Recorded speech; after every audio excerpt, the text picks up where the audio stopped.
Hi there everyone and welcome to our advanced webinar for AvPlan EFB, sort of more advanced features. If for those that don't know me, I'm Bevan Anderson, the CEO of AvSoft Australia, the people that produce AvPlan EFB. The company was founded around 7 years ago when we started working on the product, and it's since grown into a multinational company that spans both Australia. We have operations in Australia and the United States, and AvPlan EFB gets used all around the world. It's absolutely fantastic. So it's still very much an Australian company. All the development's done in Australia and most of the support and so on. Yes. So yeah, for those that are subscribers and customers, thank you very much. We really appreciate your support. So today we're going to go into some of the more advanced features, such as some of the more in-depth flight planning capabilities around creating a multi-stage flight plan, things like creating abeam waypoints, user waypoints, using edit mode to quickly edit your flight plan, adding alternates, doing lower safe altitude calculations, looking at the terrain and airspace and profile views, the ruler, how to customize the head-up display, the little cells that are at the top of the map, how we make you aware of obstacles and terrain, how to overlay georeference approach plates and airport diagrams on the maps, and some of the weather display options that we have. We'll also talk a little bit about the GAF and the grid point winds and temperature charts and how that all flows into AvPlan and how we make that really simple and easy for you. As we go, if you've got any questions, just pop them in the little question box that's on the right-hand side, and I'll do my best to either answer as we go or when we get to the end. So here you've got an iPad in front of you with the flight plan on the left-hand side and the Mega VFR chart on the right-hand side. The Mega VFR chart has METARs turned on, so these are these coloured dots with the wind barbs. We've got active airspace enabled, so you can see what restricted areas are active. We've got normal airspace turned on, so you can see where airspace actually is. So there's a little restricted area on a WAC chart. Similarly there. We've got lightning turned on as well, and there's a couple of lightning strikes south of Wilson's Prom.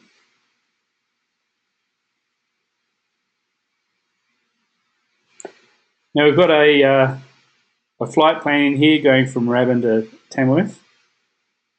It's a VFR flight plan because VFR is attached there. We're flying at 9,000 feet. AvPlan's automatically added in things like the route identifiers, nav aids, frequencies for the nav aids we're going to fly over. We've got little coloured dots, which are an indication of the weather at that particular place. Green means it's lovely VFR. Blue means it's VFR, but the cloud's less than 2,500. Yellow is cloud less than 1,000, and red's cloud less than 500 feet. Here's a red one right there.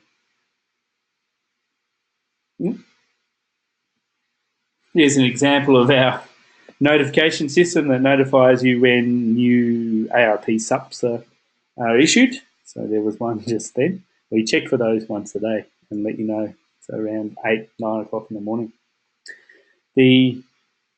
There's a whole bunch of other notifications that happen automatically. So once you put a flight plan in AvPlan, we now monitor that route. So if a SIGMET pops up or an AirMet, we'll send you notifications. If a NOTAM is issued for your departure or destination and it's active within 8 hours, it will notify you as well. We just had a question around how to view a NOTAM for airspace. So let's go over here to this narrow airspace that's active. If we double tap with our finger, brings up all the airspace at that particular point, and we can tap PRD to view the NOTAM. If we scroll down, we'll see it down the bottom, if there is a NOTAM, that is.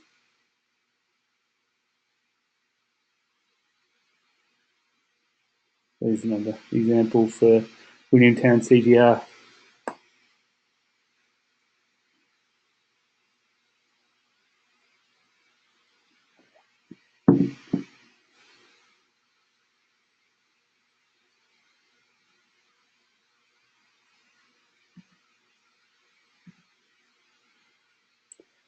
So yes, just a little bit of a tip. Anything, if you want to find out about anything in the air, you double tap with your finger. And if you want to find about something on the ground, like a waypoint or a nav aid or an airport, you single tap. So single tap on the map. Let's say Canberra brings up all the nav aid information for Canberra. We can see the airport down here if I scroll. And if I double tap, that's basically looking for things that are in the air, like airspace and aircraft and that kind of stuff. Right.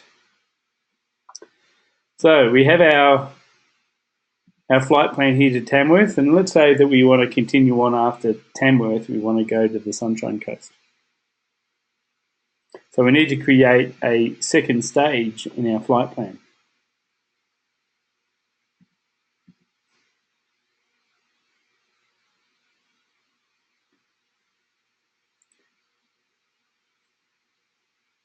To create a second stage, we can swipe with our finger and then tap More.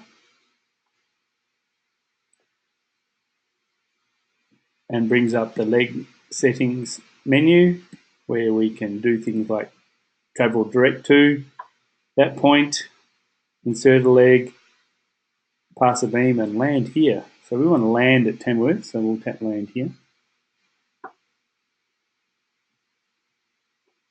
So now we've got a second stage in our flight plan, starting at Tamworth.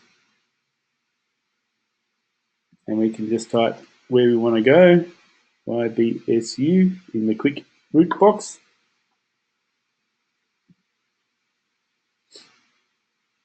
And then it's going to add our legs up here. You can see here at the Sunshine Coast,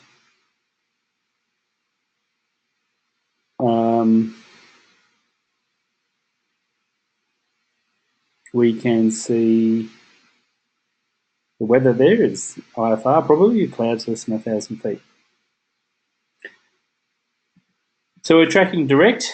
We might want to fly down various different routes. We can tap this route button. We can fly direct. We can choose the shortest route, or we can tap here to find any recently filed flight plans between those two locations and choose to copy it. So let's choose the shortest IFR route. And then it's updated our flight plan over here.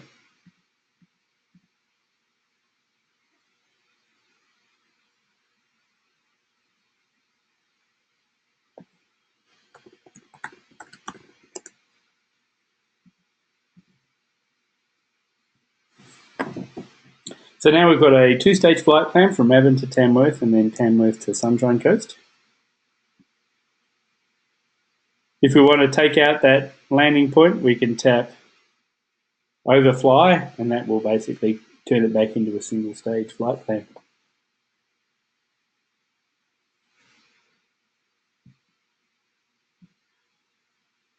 We can pop in some altitudes in here. Let's pick 7,000, for example.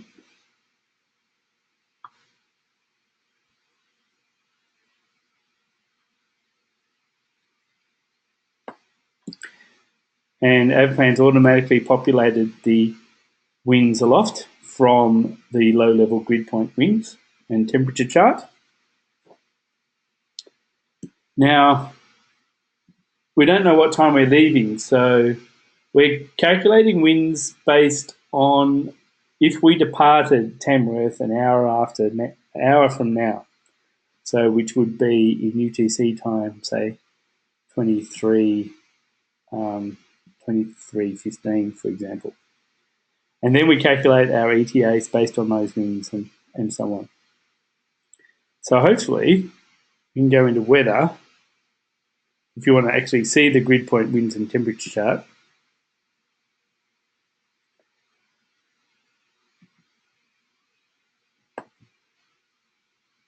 And we want it for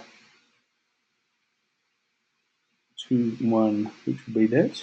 So Queensland South. Let's see what the winds are around the Sunshine Coast. So 1,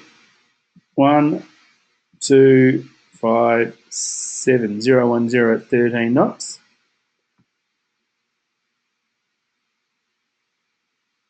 And we've automatically done the magnetic variation, and so there we are here, 3, 4, 6 at 13.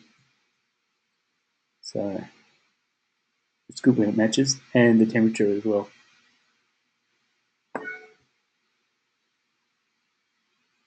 It's plus 13, which is ISO plus 13. So yes, so that all works. So basically, yeah, we pull in the grid winds from the grid point winds and temperature chart and automatically apply them to your flight plan. And we do that based on time. So if we change the time here to be, the departure time to be 0, 1, 0, 0, for example, you'll probably see these winds change. So it's now 350 at 12. So if we tap close and find the next GPWT for Queensland South,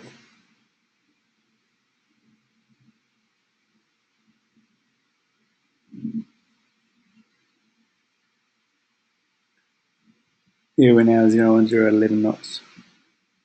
1, 2, 5, 7. Yeah. So yes, perfect. Now,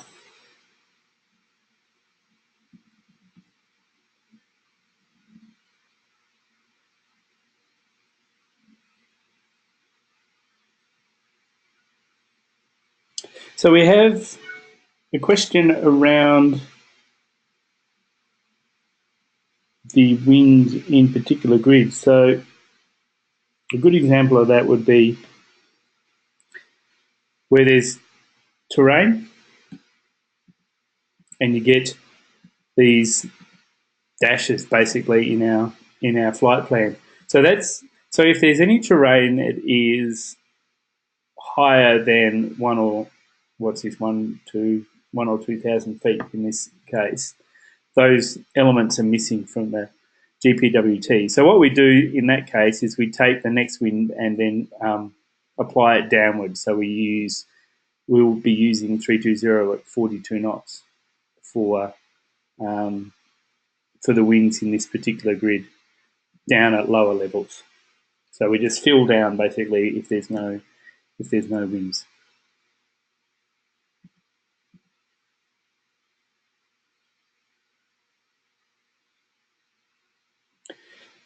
Had a question around how to look up TAS for a particular place.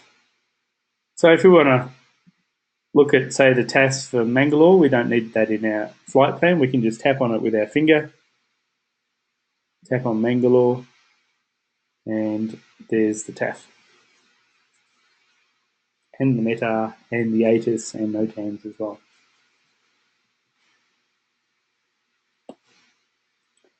If we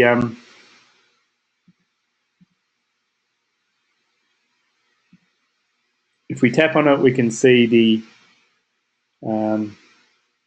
TAF in plain text, encoded and then decoded down the bottom. So back to the winds, yes. So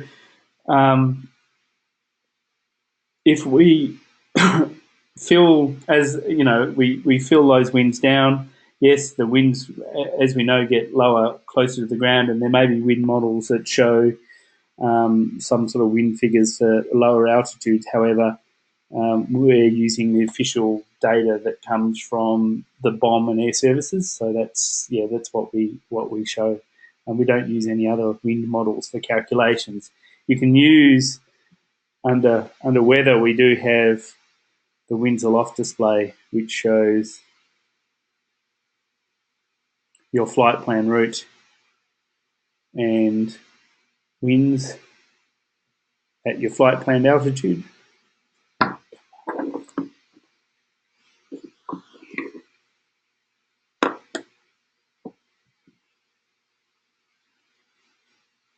So there's our flight plan track with the winds aloft at 7,000. We can change the altitude in here, tapping up the top,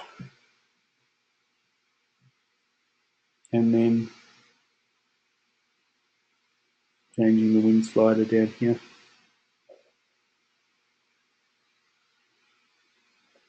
Come on.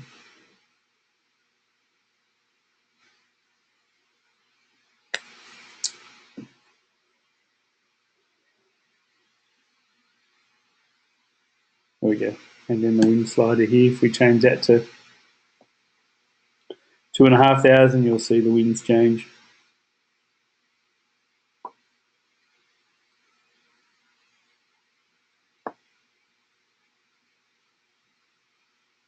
If you don't like the winds that we've pulled in, you can quickly change it when the flight plan is in edit mode.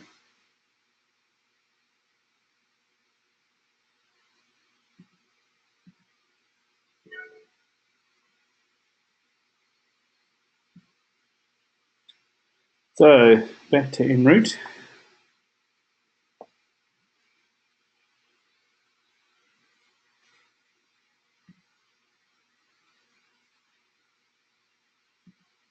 We can, now to bring up the metas, which are the little coloured dots on the map, you tap map the weather overlays button, which is a radar looking icon in the second from the right up the top. Just waiting for the mirroring between my iPad and my laptop to catch up.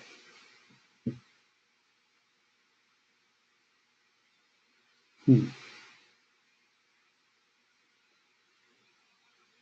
really slow.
Come on, do your thing.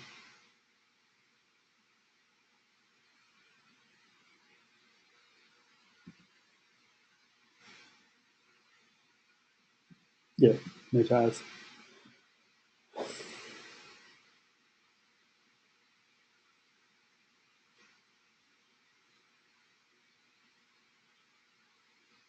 There we go. This is actually working. No, it's really bad. Why?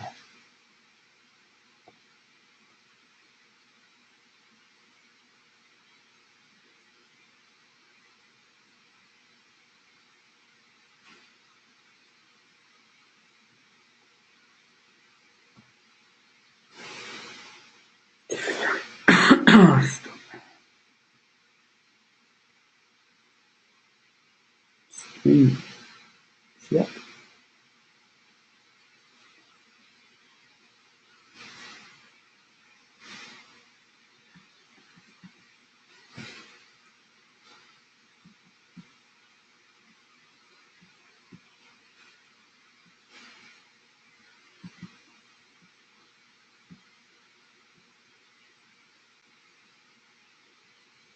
Right, sorry about that.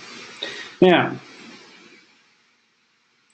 right, yes, so we're back to our multi-leg flight plan. Here we go.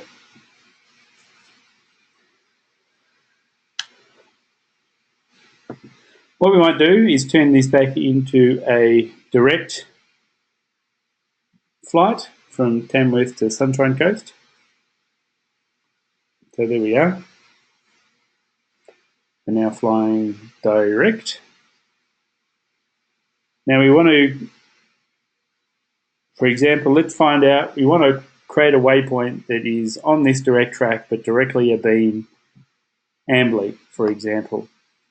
So to create an abeam waypoint, we can tap and hold on the flight plan to drag it over Ambly with our finger. Let go. When we let go, the nearest items window pops up and we tap plus to insert it into our flight plan. So now we've got Ambly in here.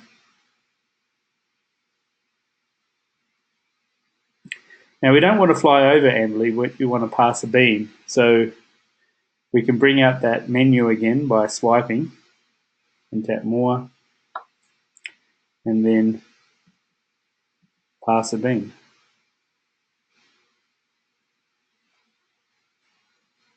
It's now gone back to our direct track, but we now have a waypoint A space Y, A and B for abeam Ambly. All our tracks and headings are based on that one direct route, but we now have this offset waypoint on that direct track, so we know when we're directly abeam a certain place.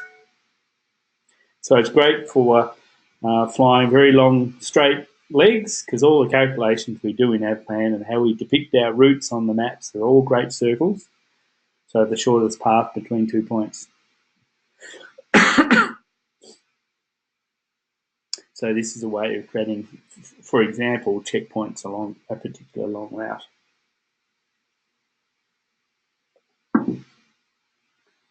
Now, say we don't want to, we don't want to pass a beam, but we want to overfly. We can swipe this particular row of the flight plan, the Ambly row, tap more, and then tap overfly. That takes out the abeam waypoint, and we now overfly that particular location.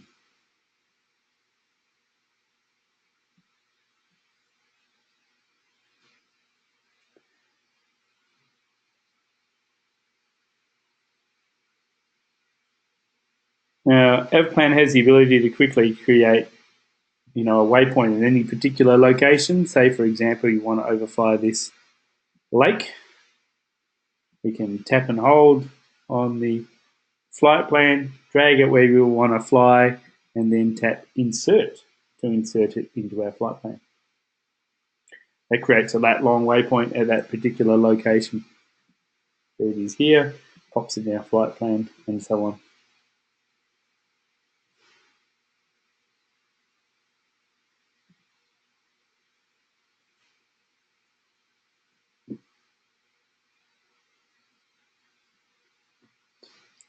Now we can quickly delete this particular waypoint just by tapping on it and then tap delete, and that will take it out of our flight plan.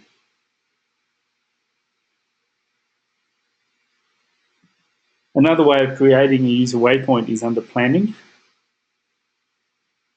and then user waypoints.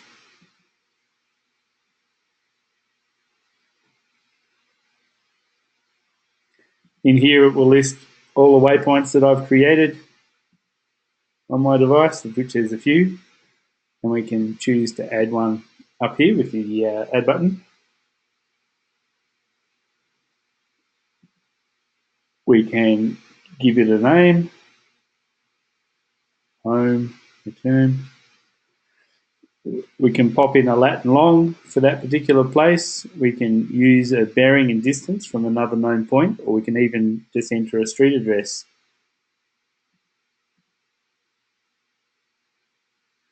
This is where you go to rename a waypoint, but you can edit it as well just by tapping on the map, I think. Anyway, and we can create one from a street address. So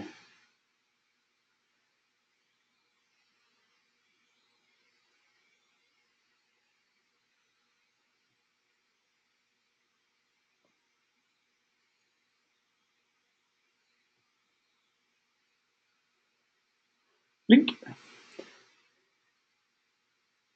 So you type in the address.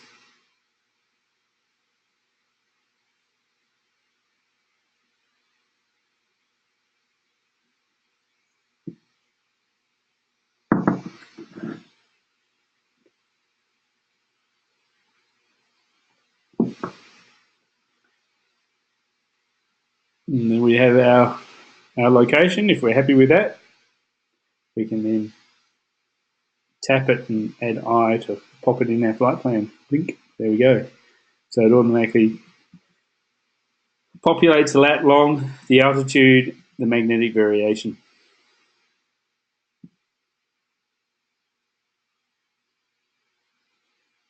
So go back to our example on the map, and I think if we tap on this waypoint, we can edit it. Yes, there's an edit button.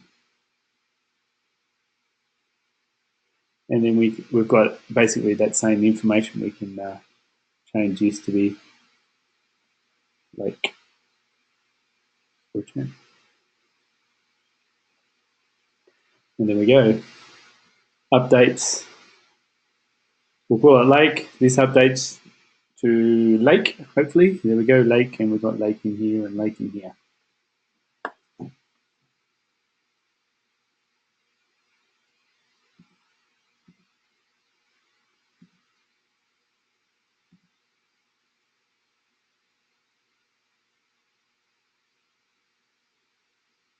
Yes, a great way to practice with AvPlan is in the car or a train or something like that, anything that's moving, and no, you won't upset anything with live tracking and all that sort of stuff, because we should detect that you're on the ground, so you won't be sending your position to anyone else.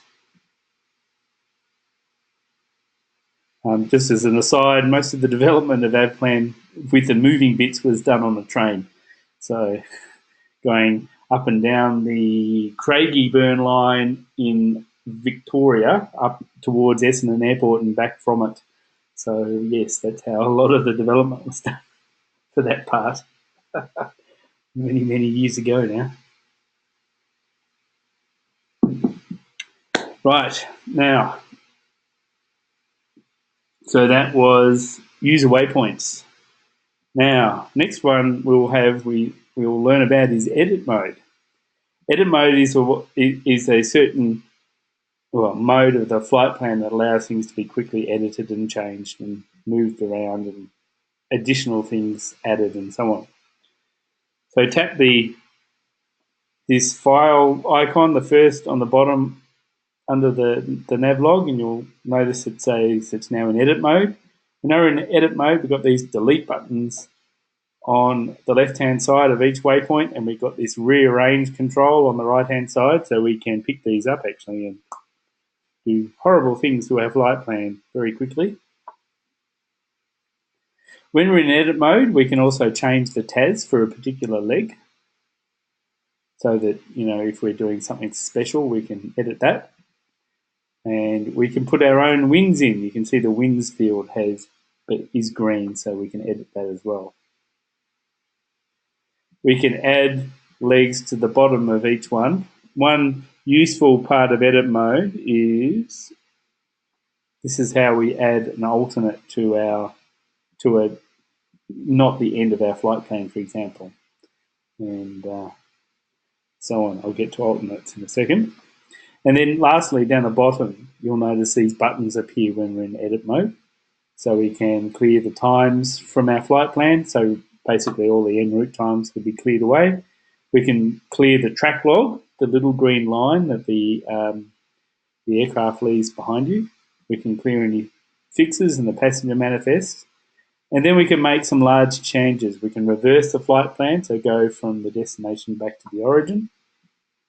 Or add those waypoints back onto the bottom of the plan. Invert turns the flight plan upside down. So instead of going from A to B, we're going from B to A.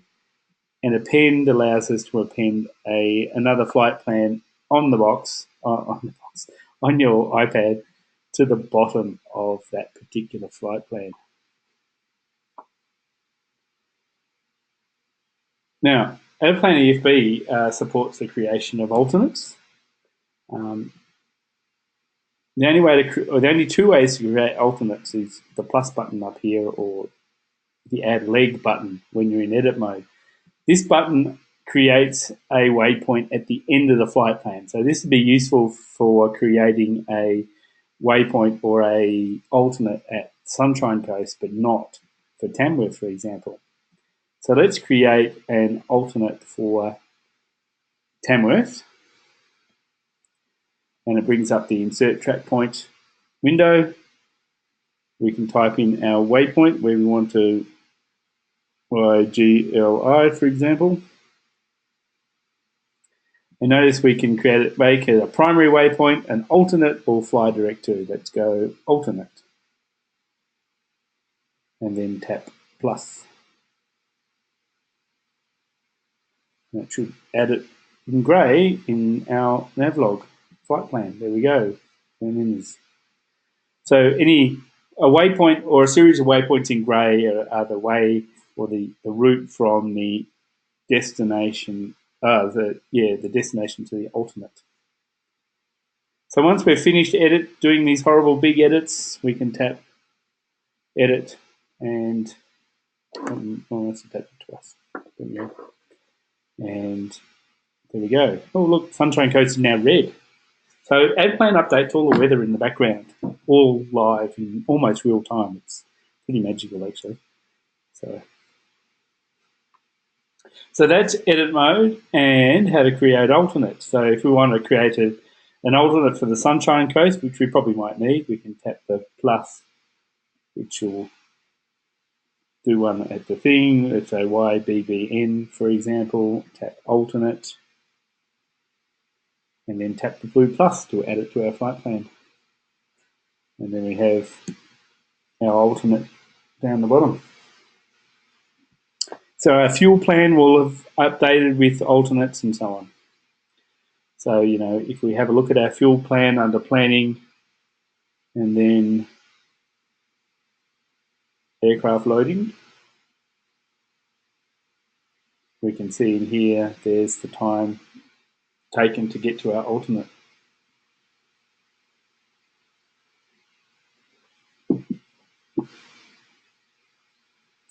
Now, with multi-stage flight plans, how do we look at the second stage loading information? We swipe it with our finger, and then it brings in the second stage from Tamworth to the Sunshine Coast.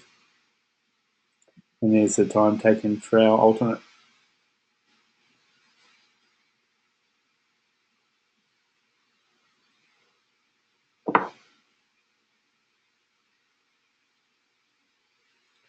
Rightio.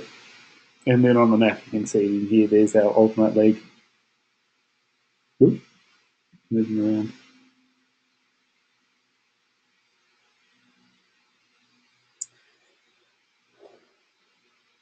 Now, AvPlan EFB incorporates a very powerful terrain and obstacle database. When we're flight planning, we'll show you obstacles and highlight them on the map based on our flight planned altitude. So that's 1,300 feet. So anything red is higher than 1,300 feet. Well, 900 and something. So 800 feet, actually. So it's 500 feet below you and above is red, and yellow ones are 1,500 feet to 500 feet below. If we change our altitude, for example, to 4,500, you'll see most of these disappear. Or turn a different shade of colour. So AvPlan incorporates a lower safe altitude calculator. So if we double tap on the route that we want to calculate a lower safe altitude, so I'm looking at Tamworth to Lake, for example. It creates this, by default, a 7 nautical mile boundary around that leg, which is the IFR RNP2 sort of safety zone. Now this is a great circle, so no matter how long this path is continually correct. We can zoom in, and we also highlight the highest terrain and highest obstacle that are within that path. So I'm just waiting for it to catch up again.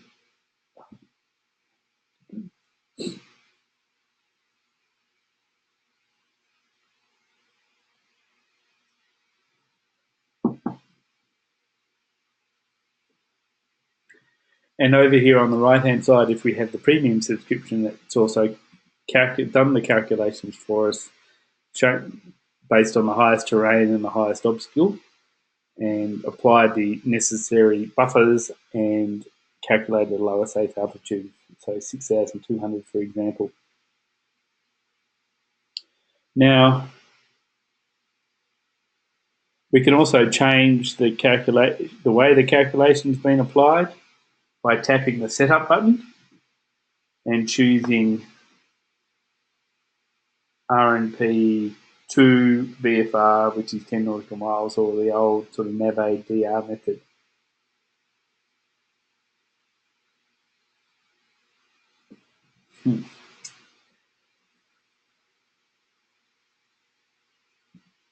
So you can see now what we think the highest terrain is and the highest obstacle, and you can check the rest of the paths just to make sure that we're correct. That's why we highlight it for you, and then go from there. And then tap the accept button, which will apply it to our flight plan.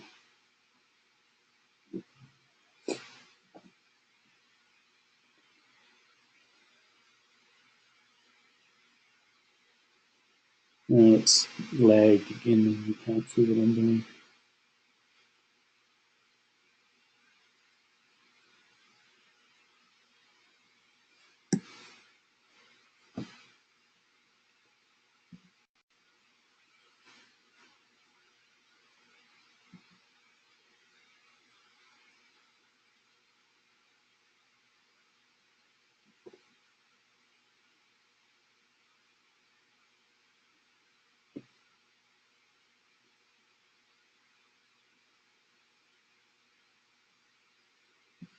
Okay, I think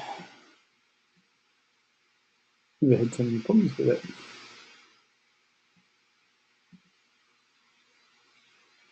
Okay. Now we have, so that was the lowest safe altitude calculated.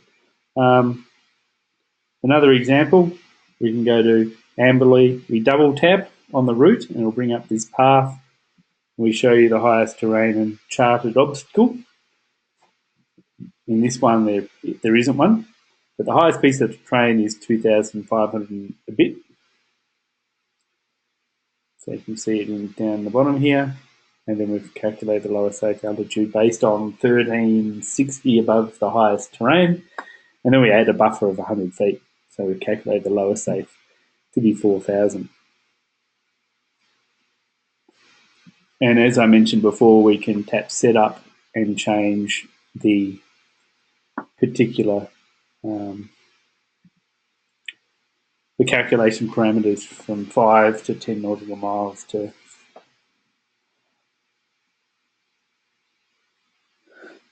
to the old DR method.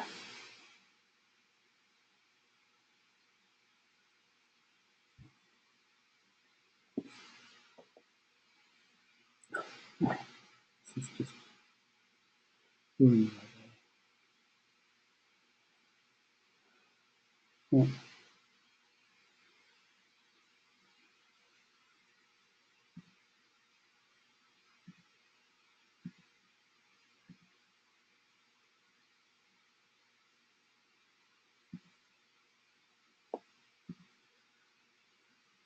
Stand by.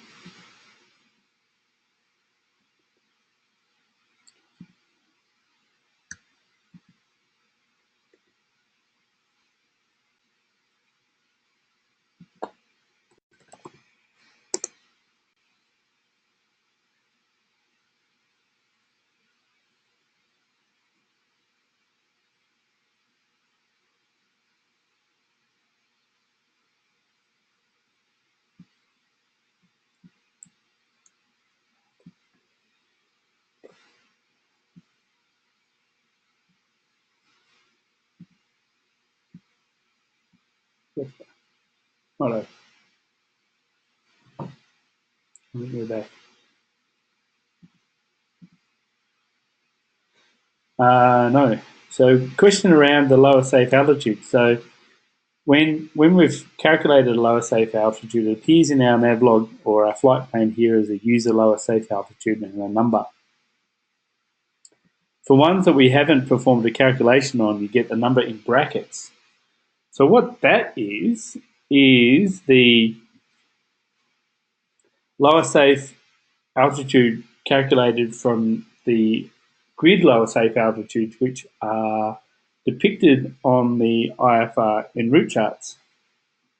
So if we bring up the IFR charts and have a look, so they're basically 1 degree by 1 degree grids, and it's the highest, basically the lowest safe altitude for the particular grid. So we look at a boundary around your flight plan of that particular leg and find the highest grid that's within the 10 nautical mile boundary. So within this boundary, we look for the highest grid and then depicted in here in brackets. So that's a grid lower safe altitude. I'm just trying to find it depicted on the chart.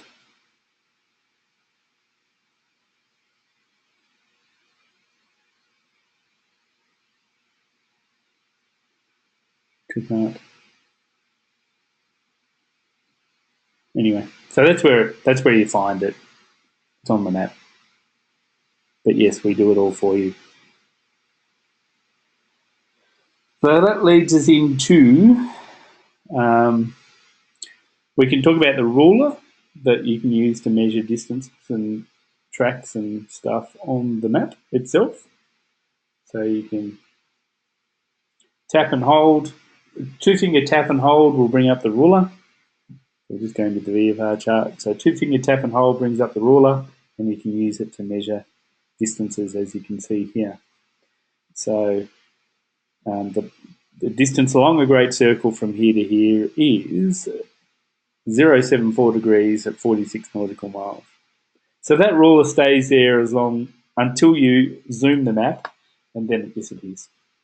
So again, to bring up the ruler, a 2-finger tap and hold brings up the ruler, and we can use it to measure tracks and distances like the good old days with your ruler and protractor and stuff.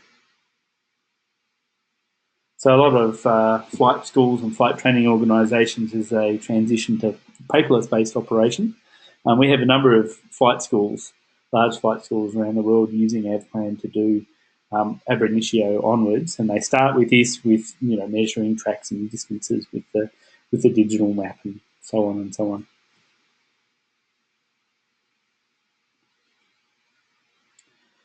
Now, next we're going to talk about the head-up display, which are the boxes that you can optionally put above the map. So to bring up the HUD, you tap Map Settings, which is the button with the 2 cogs at the top right, and then Show HUD. And information about the active leg appears up here. So this is the active leg and information from the GPS. So if you look carefully, you should notice that I'm pretty high up where I am. So I'm actually not in Australia. I'm in Denver, Colorado at the moment. And yeah, so the ground here is 5,500 feet, and the Rocky Mountains are just to the west. So the grid lower safe altitude in this area is 16,600 feet. We're not tracking anywhere, so the direct track and TRKs are going to be 0. The TAS and the ground speed, similarly, but there's no active leg, so we're not going to show you the TAS. That comes from this field in the flight plan and ground speed. Distance to the next waypoint, distance to destination, time to the next waypoint, ETA your destination, cross-track error, and say the bearing to the next waypoint. There's a whole bunch of other different options that you can have a look at.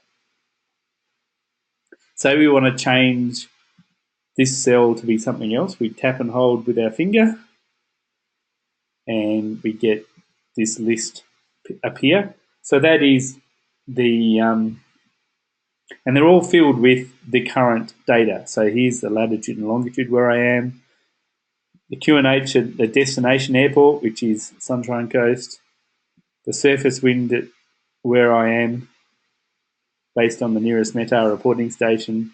There's a timer, the current QNH based on the nearest METAR reporting station, 1012, GPS error, and the surface wind at our destination.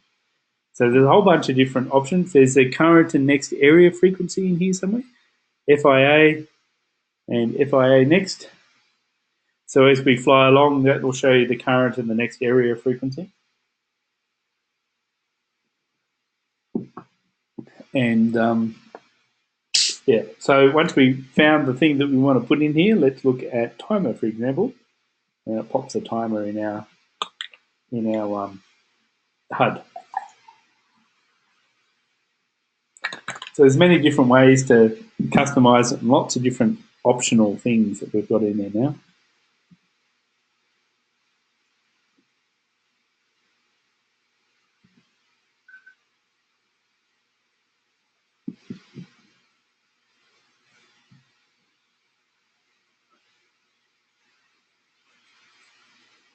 So we can show what it looks like when we're sort of flying along.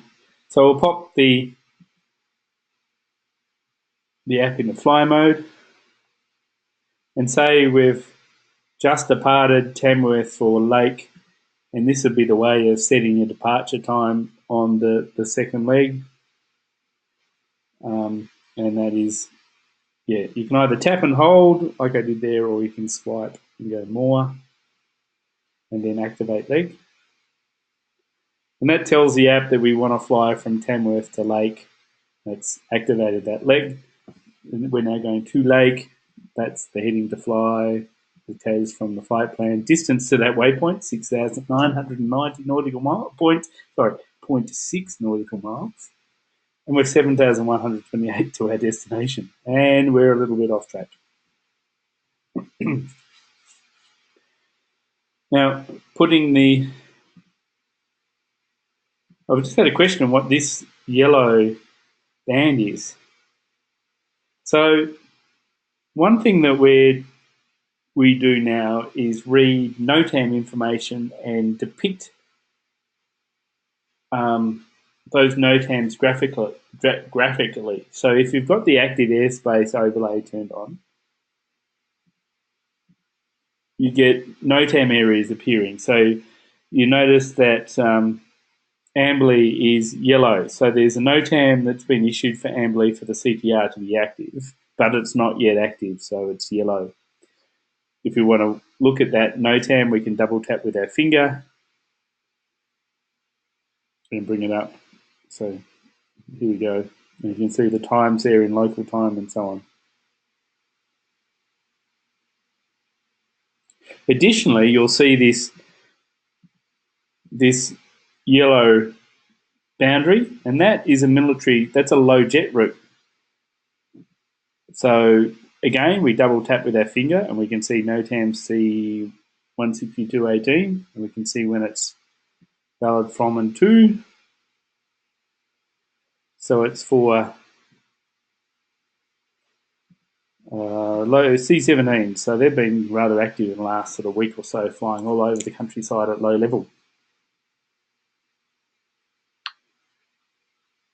And then hide. So you can see that instead of trying to interpret this very long,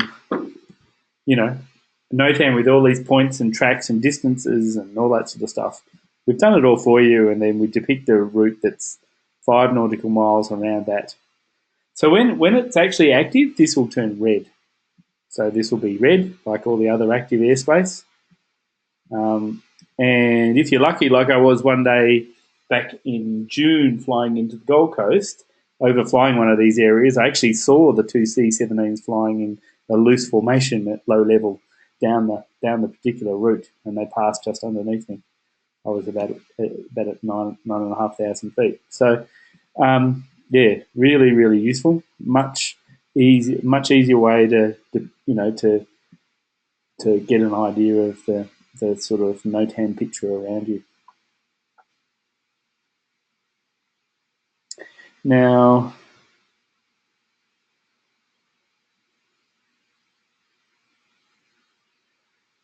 we also have the ability to overlay approach plates on the map and airport diagrams.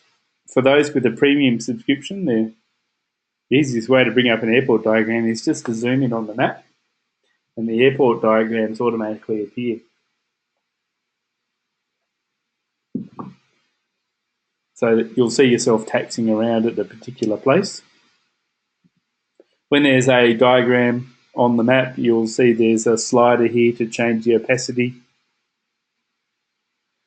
and then a clear button to take it off the map. There we go. So we'll go up to Archerfield, for example, wherever Archerfield may be. There it is. We go zoom in, and the airport diagram appears.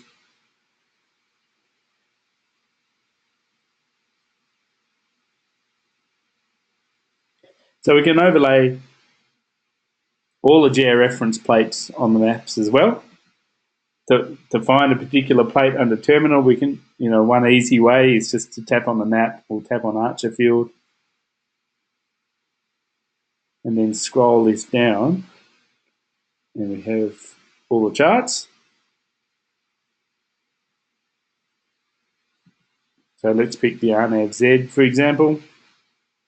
Zulu, should I say. Tapping on it brings the plate. I've been obviously practicing the annotations that we can add to the plates. Anyway, and then to overlay it on the map, we tap the map squiggle button, the top one, the second from the right up the top, and then show chart on map, and up appears. So the really useful thing is you can see the airspace around, how it would affect the approach if we start overlaying weather. So let's turn on the weather radar, for example, and turn on the weather radar overlay. Oh, I must have broken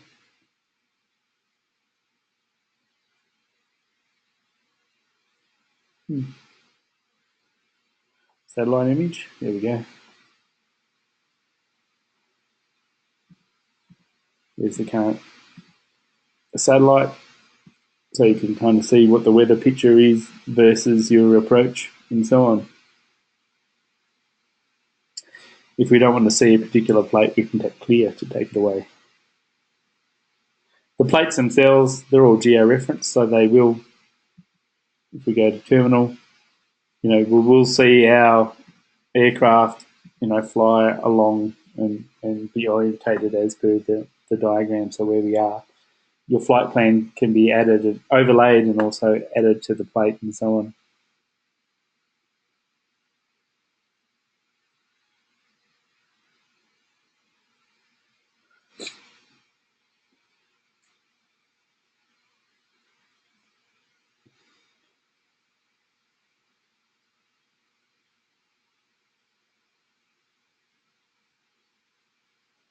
There's a few other useful weather options that we have now.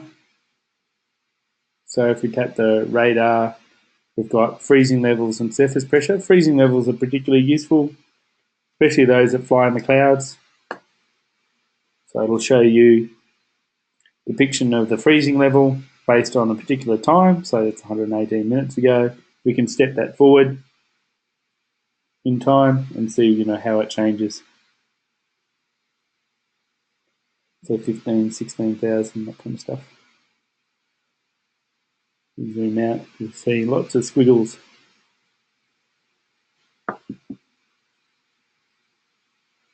So great for those that fly down south in winter.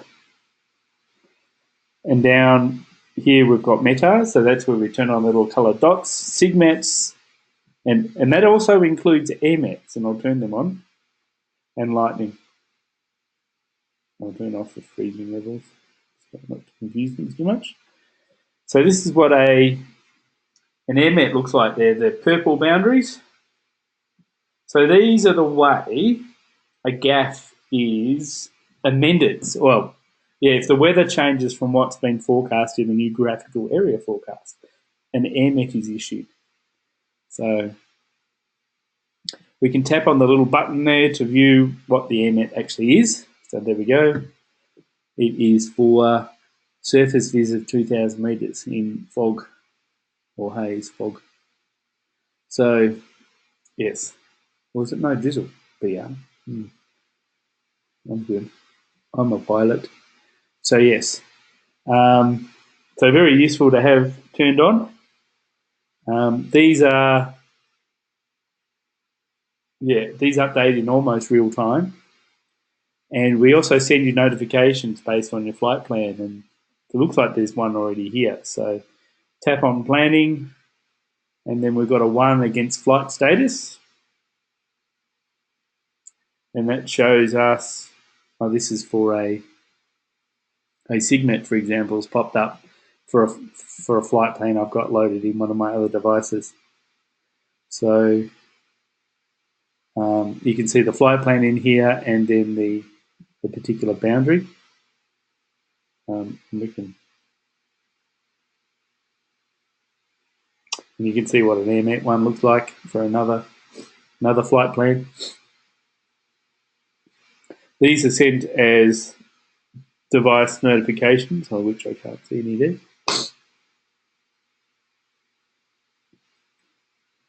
And then once we've acknowledged it, we can mark it as red. It will hide away. And then we will, or that count down here goes down to 0. Back to en route. So yes. Lots of different weather options, or you can see there's another AirMet down here. Now we also depict AirMets under weather on the new graphical area forecast page.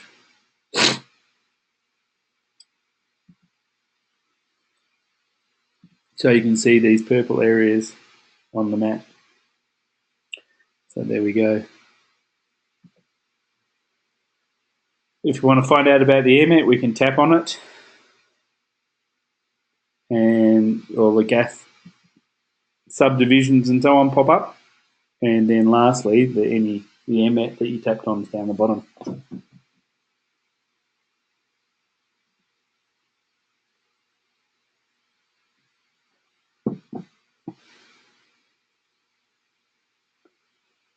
So hopefully you've seen our new AirMet display. There's a bit of weather around, obviously, on the East Coast because you can see all the subdivision lines and areas and so on that the forecasters popped in. So these are lines that have been mentioned in a particular forecast. You can see our flight plan, which is the red line here, and any points are also depicted, like Coffs Harbour, for example. To view a particular sub-area, we just tap on it with our finger, and this is the text that's in the right-hand side box for that particular sub-area. So visibility information, the subdivision we tapped on is highlighted in A1,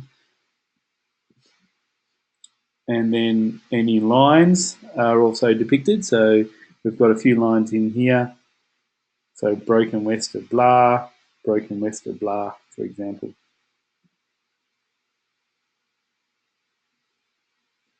And then they're depicted on the map itself.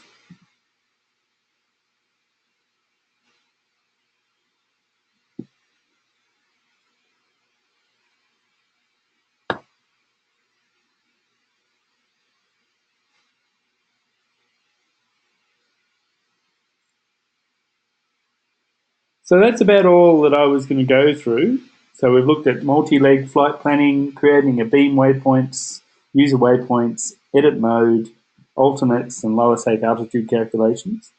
We've looked at the ruler, how to customize the HUD, how to overlay airports and plates and things on the map. And then we've looked at some of the weather options that are available, like the infrared satellite, the freezing levels, the lightning, and SIGMETs and AirMets.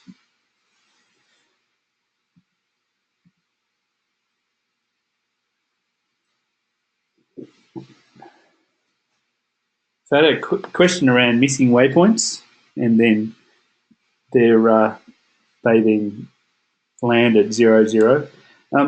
Most of them came about from older flight plans where the nav aid that you were flying to or the airport's been decommissioned. And we tried to work out the best way to do it. There is a request in our queue to handle it better so it doesn't pop a waypoint at 0, 0 and try and fly you there. But we haven't quite got to that one yet, so it is something that we want to fix. The webinar is recorded, and afterwards you will get an email with a link to it. Otherwise, it will be on our YouTube channel. And just to point out how to measure tracks and distances, you basically tap and hold with 2 fingers to bring up the ruler on the map and then move it to where you want to go. And then zoom. When you zoom the map, it disappears. So to bring it up, 2-finger tap and hold, and then move it around. Zoom to disappear.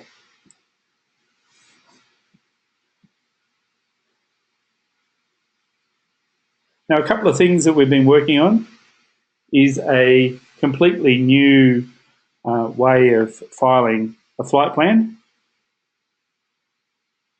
So we've basically now put in a complete flight planning form, and this will appear in our next release, so it's not something you can see yet. So, you put your pilot details in here. You can basically change everything about your flight plan in this one spot, and it will reflect those changes back into the rest of your plan. So, for example, I'll bring up the so you can see the flight plan here. So, you want to change your flight plan, and you can do this by stage from VFR to IFR. You can just tap on that particular row and then tap IFR, and changes to IFR, and this changes as well. Operation type, number of aircraft, scroll down.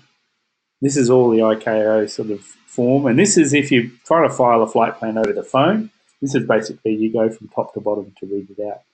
Call sign, weight turbulence, nav, comm information. I can tap on that.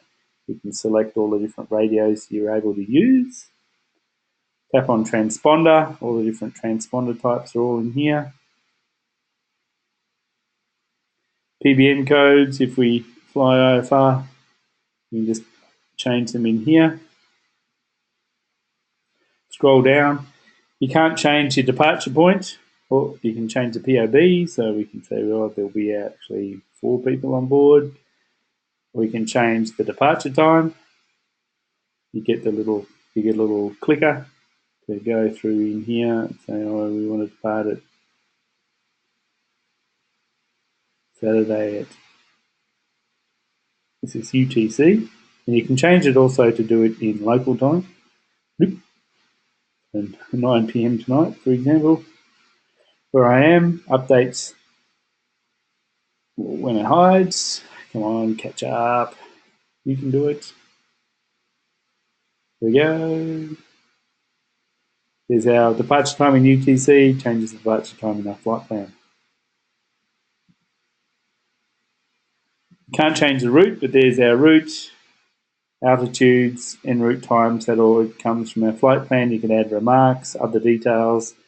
So, for example, you can even type, say you want to do a delay at a particular point for aerial work, we can just type it in with our finger.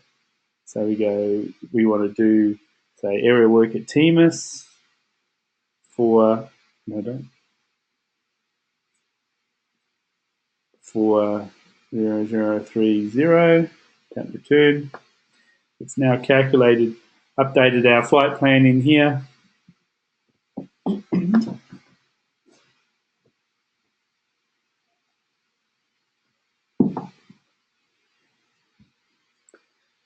By the way, so we've added the delay, 32 minutes plus 30 minutes of delay for whatever reason, aerial work. It's updated our nav loggers, our flight plan as well. Destination, alternates, you can add and delete alternates just by using this form. So we'll take the alternate out and away it goes. So it's not there anymore. It's all gone. SARA marks and so on. We can change stuff for different stages just by tapping the stage button. So we can check stage 2. And then, yeah, file a flight plan. We can do a test flight plan and submit. And we'll see what happens. Hopefully it'll work. Oh no, I've just stuffed up the ETD for the second stage. Now I could change the ETD for stage 2 here, or I can change it here. So I can go up here, find the ETD, and we can use that little slider, change it to 0.5, set submit. It's also using a whole new backend API that handles better the change between no-send and real flight plans and all those sorts of things. So you can do a no-send one, and then I could undo that and then tap submit and do a real one. It handles doing flight plan changes around departure time and number of stages. All these stuff can now be changed. So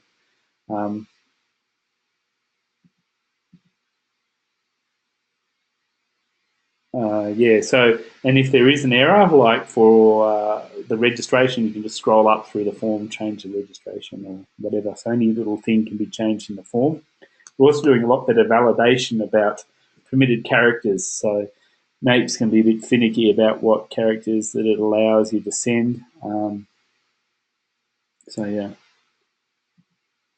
A question around other traffic data.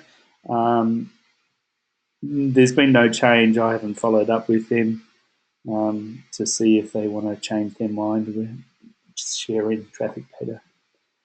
This will probably be released week after next. It'll be 7. What are we up to? 7.6.2 is in beta at the moment. So this will be 7.7. So probably in the next week or two. We're just, the beta testers are doing a lot of testing just to make sure it all sort of works like it should. So yes, so that's one of the things we got in the works. We've got a whole bunch of other stuff that's coming, but yeah, we'll talk about when it's closer to fruition. So if there's not any other questions, we might leave it here. Otherwise, if you've got any more feedback about the webinar, about the product, if you've got any questions, feel free to contact us at support@avplan-efb.com.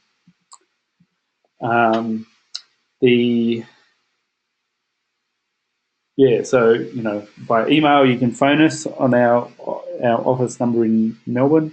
All the details are on our website. We're always wanting to get feedback and ideas and so on. There's still 900 outstanding ideas in our queue of things to do. We just had a question about webcams. Yes, they're on their way. The webcams were interesting. We were specifically asked by Air Services not to scrape the data. However, other people started doing it, so we're going to do it too. Yes, so they're in plan. We're hoping to get them into 7.7 as well. It's about half done. So lots of other stuff.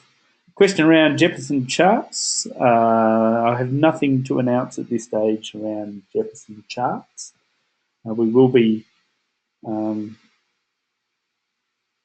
There's some activity going on there, but yeah, we don't have anything to formally announce at this stage. What is the heart in the lower right? Lower right. Heart. There's lightning here. Lower right. Not sure I know what you mean. Sorry.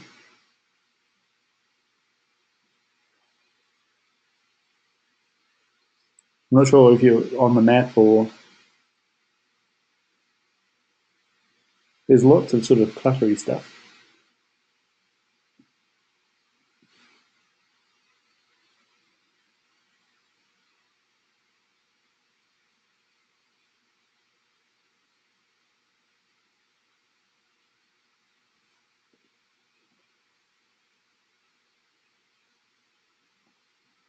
I'm just trying to think of anything else that we've been doing.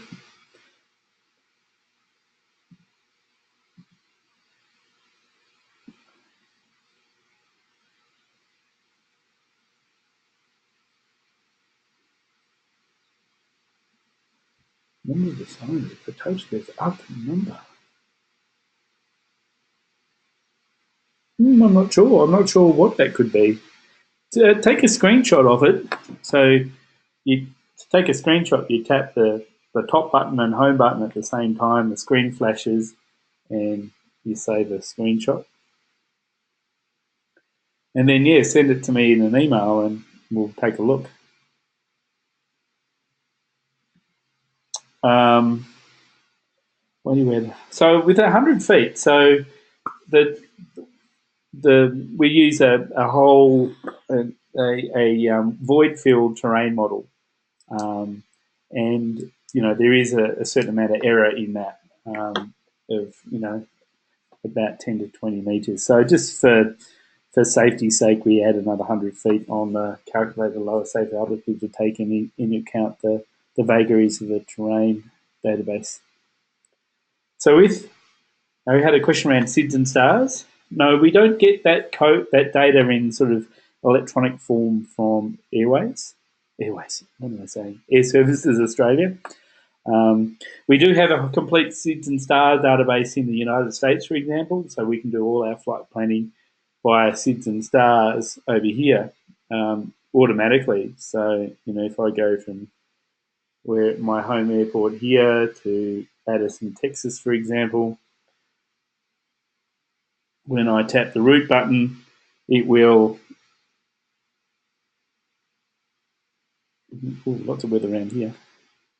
If I tap the route, come on, catch up with me. So here you'll see there's the particular SID, which is SPAS 3, and then the Greg's 8 arrival into Addison. So this is what we will have once we have that data in coded form.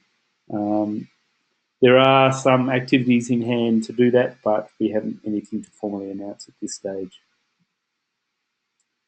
So to create a screenshot, again, there's two buttons on the two big buttons. So you got the home button, the one at the bottom of the iPad, this one here, and then the top lock button, which is up here.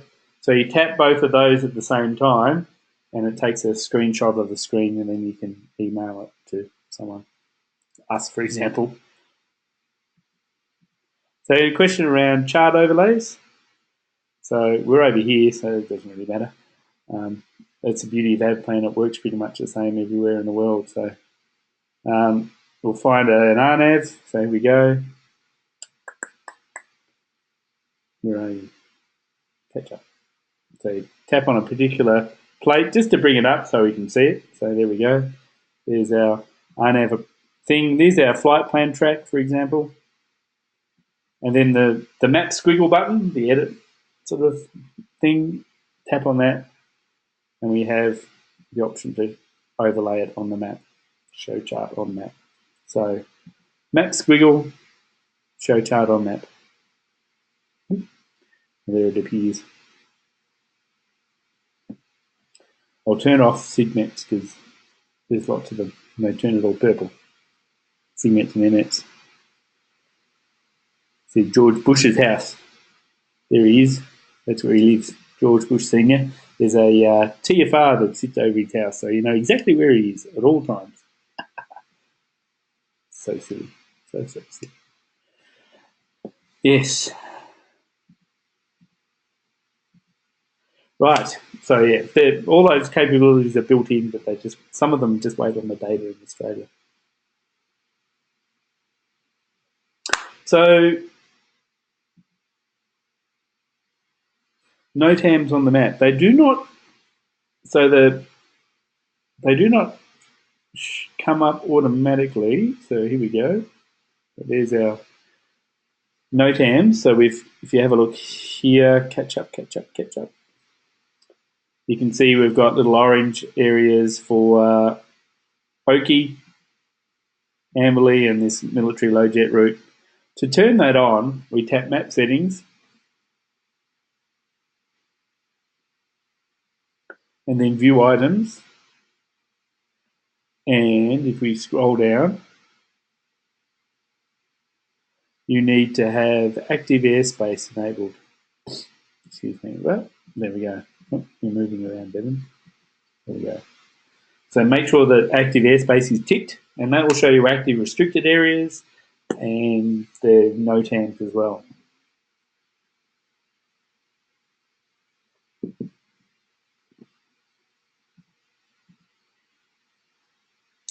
Had a question around, do we have a plan to add load approach functions into the flight plan? Yes, we certainly do.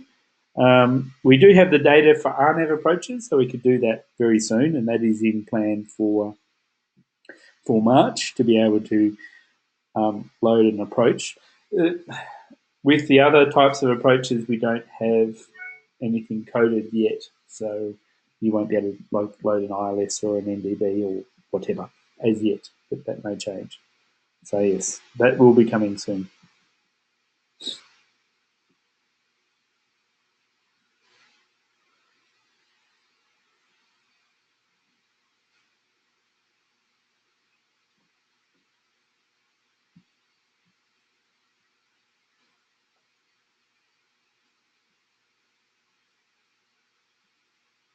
So we might call it a day here.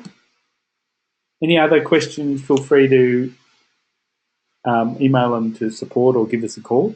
Thank you very much for your time this morning, and for, if you are a customer, for being one. We really appreciate the support. We couldn't do what we do without you, both in your financial support via being a subscriber, plus you're out there promoting the product and doing all the things that and giving us ideas on how to improve and add new capabilities. One of the best parts of my job is these kind of interactions and getting ideas and feedback and so on from all of you. So yeah, thank you very much for your time and support. Safe flying, and yeah, we'll hope to see you in the air sometime soon. So thanks again, and have a great day.